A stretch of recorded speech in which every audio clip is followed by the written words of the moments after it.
Hey, what's up guys? Welcome back to the channel. Today we're going to be going over the new Season 23 notes. This is going to be the final notes over here for what's upcoming. We're going to be going over when the heck Season 23 is starting, as well as the rewards and the upcoming changes for Diablo 3. But starting right off, everyone wants to know, when the heck is Season 23 starting? Well, it's going to be starting on April 2nd. Now, that's different than patch 2.7 because they said that the new changes for patch 2.7 will be expected to be released on March 30th, but most people want to know when the heck Season 23 is starting, so that's April 2nd at 5 p.m. Pacific.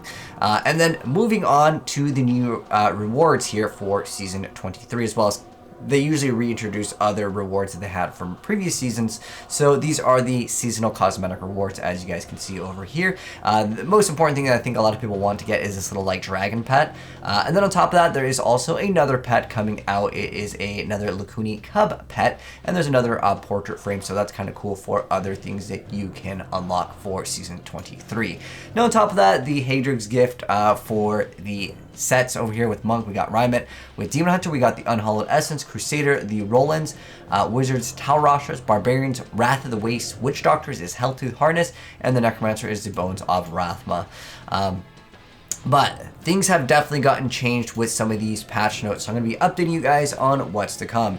So in the background for gameplay, you guys are seeing the PTR gameplay footage, which technically PTR is down right now, but it was originally the, we had Wizard and we had Necromancer. Those are the two classes that will be getting basically a rework on their previous sets. So essentially, it's going to be some new builds. Now, I already have gameplay of the new builds, and if you guys want to check them out, I will also pin them down below, but I'm just going to be going over the newer updates and changes. As far as the gameplay goes, it might be very similar. The only difference really is going to be a nerf with most of these. So let's hop right into it. So first off, there are some changes actually with the followers. The followers actually took a nerf.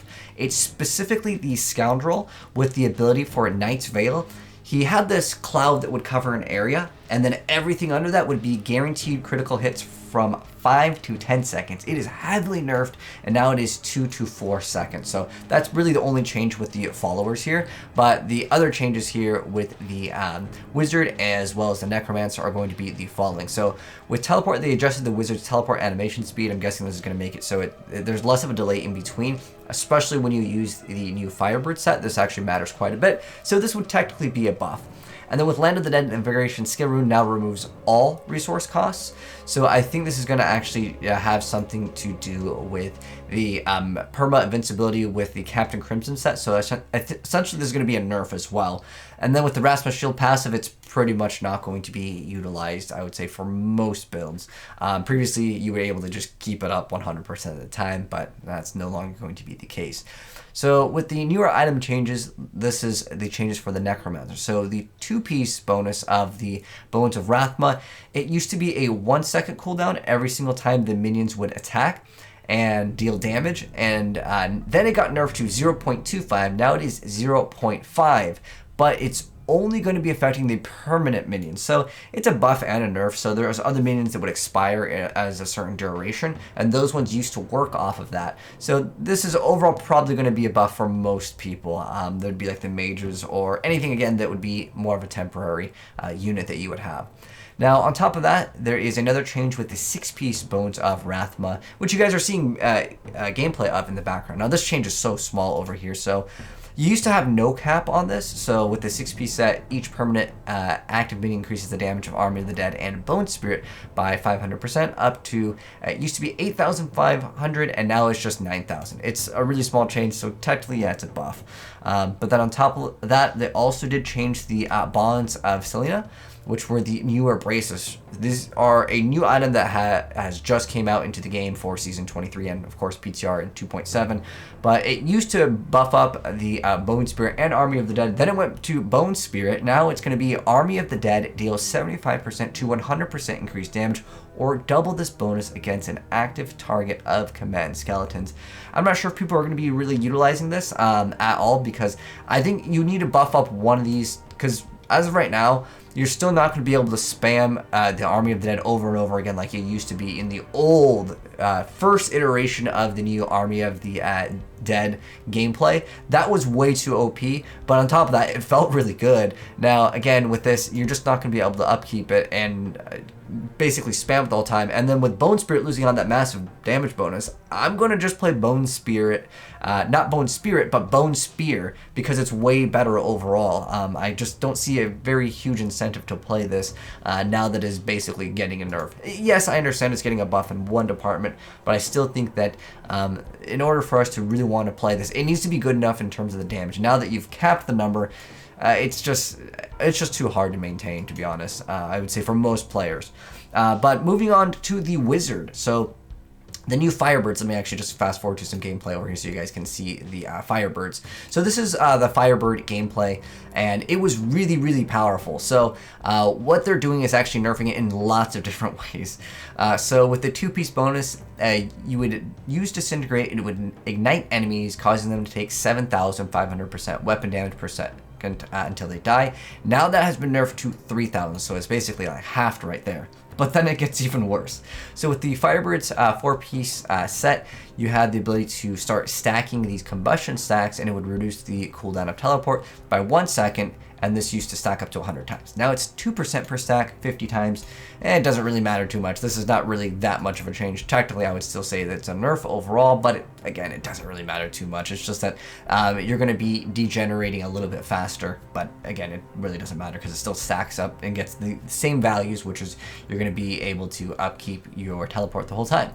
And then with the 6-piece bonus, this is where it takes a major nerf over here. You gain 4,000, which was the previous number. Now it is 2,000% increased damage while Ignite is applied to a target. Hitting an Ignite enemy with a non-channeling fire spell deals Ignite damage multiplied by the combustion stacks. So it's just nerfed too many different ways to, again, make it viable. I think that you're better off playing Twister or LON. Yeah, there's just so many other builds of Wizard that probably will just outclass it, and unfortunately it's probably not going to be the build that everyone wanted to play to hit at like a GR 150 for the first time, because it is very, very powerful, especially with all of the follower emanates newer changes.